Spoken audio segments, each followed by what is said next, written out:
सोमाय स्वाहा इदं सोमाय इदन्न मम ॐ प्रजापतये स्वाहा इदं प्रजापतये इदन्न मम ॐ इन्द्राय स्वाहा इदं इन्द्राय इदन्न मम ॐ सूर्यो वर्चो ज्योतिर्वर्चः स्वाहा ॐ ज्योतिः सूर्यः सूर्योर्ज्योतिः स्वाहा ॐ सजुर्देवेन सवित्रा सजुरुषसेन्द्रवत्याजुषाणः सूर्यो वेतु स्वाहा।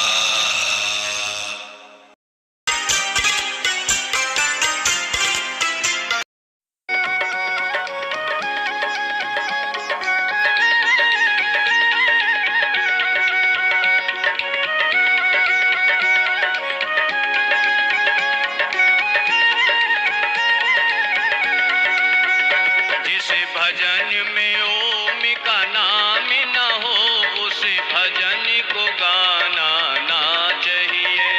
जिस भजन में ओम का नाम न हो उस भजन को गाना ना चाहिए।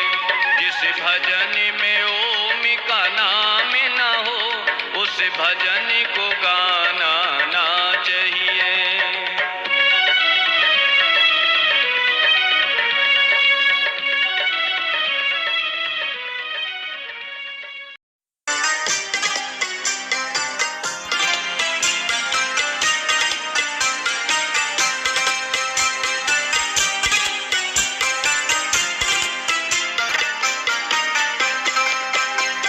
छीन कर किसी का ना चैन पाएगा तू, देगा जवाब क्या जब परलोक जाएगा तू। हक छीन कर किसी का ना चैन पाएगा तू, देगा जवाब क्या जब परलोक जाएगा। हक छीन कर किसी का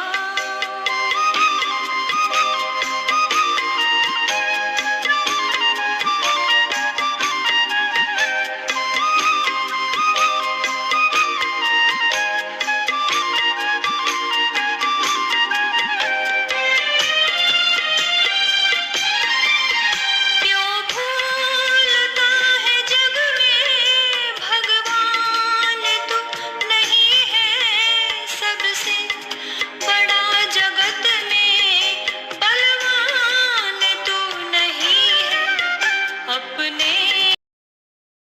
होश पड़ी रही, ये लिखा है आपके शास्त्रों में। 24 घंटे तक बेहोश पड़ी रही और 24 घंटे के बाद जब उसको होश आया तो तत्काल उसने अपना रूप बनाया। 12 साल की लड़की बन गई वो, और कृष्ण भी छोटे से बच्चे बन गए और कृष्ण को फिर दोबारा से गोदी में लेकर के नंद बाबा के घर में गोकुल में आ गई और कहने लगे बाबा लोग ने कान्हा को रोका। 24 घंटे तक कान्हा गायब रह गए, कहाँ रहे घर वालों को भी कोई चिंता नहीं हुई। इनको मूर्खों को बिल्कुल भी शर्म नहीं आई, कितनी गंदी गंदी कथाएं पूरी करी। आज समाज इतना घमंड करता है तो आज समाज की बात कहते हैं कि तो राधा को नहीं मानते। क्या आप ऐसी राधा को मानेंगे? ये राधा या व्यभिचारिणी स्त्री है? क्या लिखा है राधा के बारे में आपके शास्त्रों में? तो ये सब कुछ बकवास चल रहा है। देखो इतनी मूर्खतापूर्ण बातें आपके शास्त्रों में भरी पड़ी है।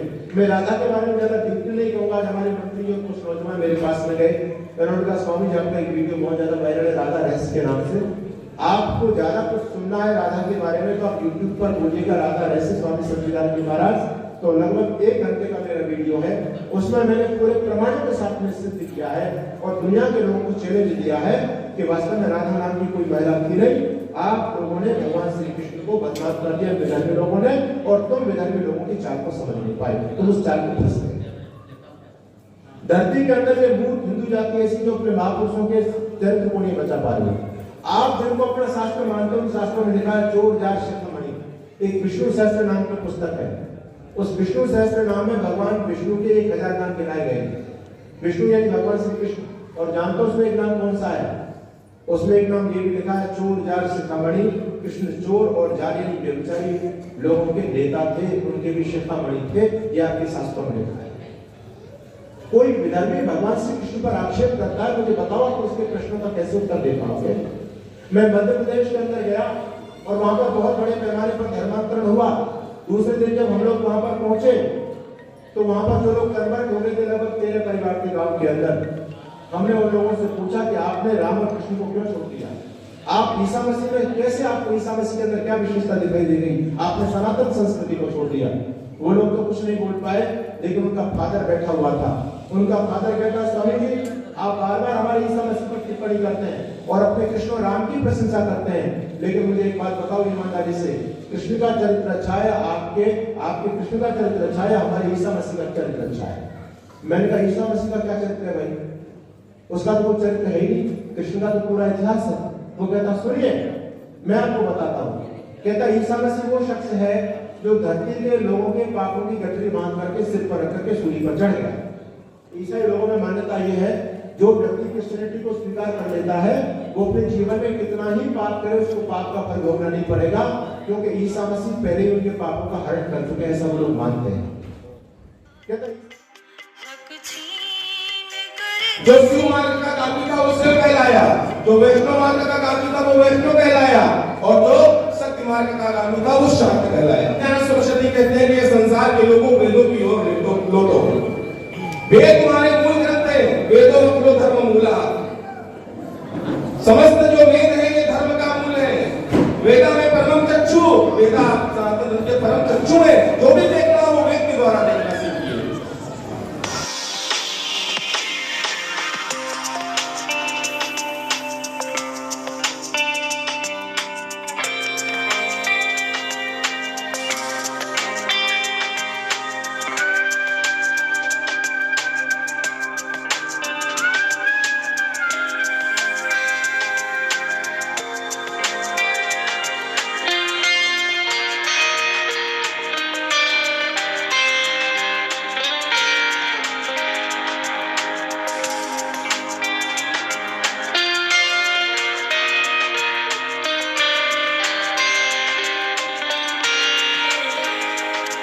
जो किसी का भला नहीं करते,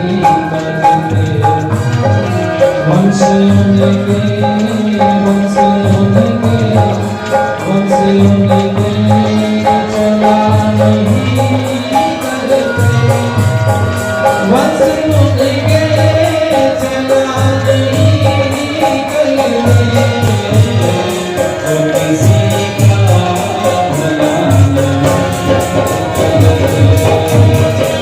जो किसी का भला जो किसी का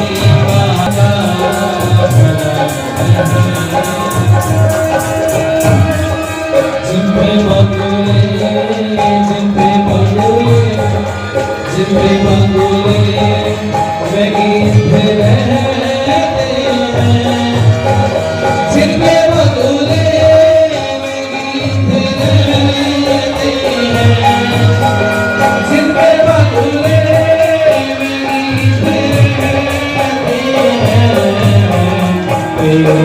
से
में रास रचाता था।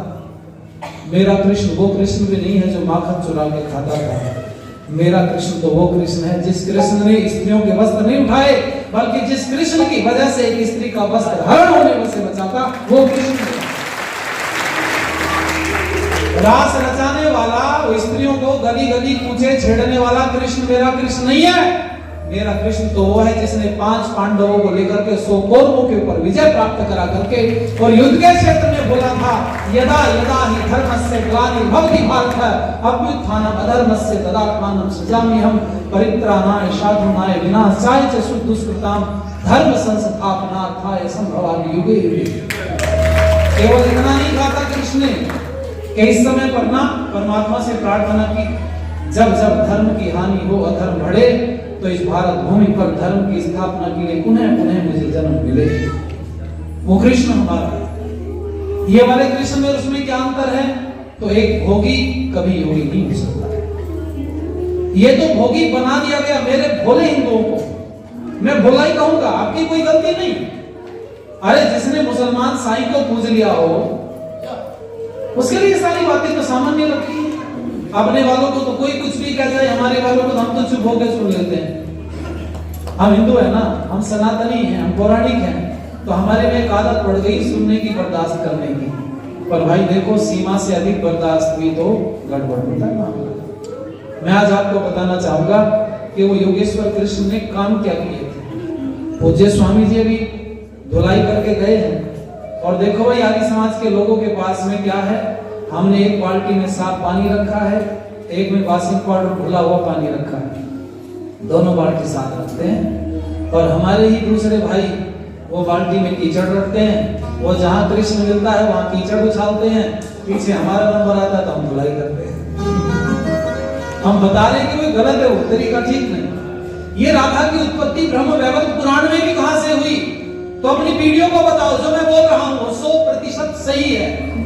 ये ब्रह्म वैवर्त पुराण लगभग 450 वर्ष पहले लिखा गया आपसे, ध्यान दीजिएगा मेरी बात में।